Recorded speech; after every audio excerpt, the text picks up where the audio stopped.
Hi everyone, here we've got Samsung Galaxy S21 Ultra, and let me share with you how to activate the emoji suggestions on this device. So firstly we have to find and open the settings, so let's do it, and now we have to scroll down in order to find the general management. Here we've got the whole keyboard section, and as you can see here we've got Samsung keyboard settings, and actually this is the keyboard we would like to customize, but of course you can tap on keyboard list and default, and as you can see here we've got the full list of all available keyboards. Let's tap on the one you're currently using, so I'm using the Samsung keyboard, and as you can see actually on the second position in the smart typing section we've got suggest emojis.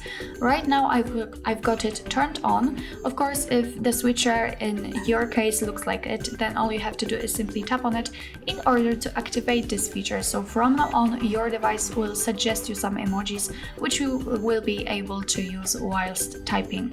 So well, actually that's all. This is how to activate emoji suggestions in your Samsung Galaxy S21 Ultra.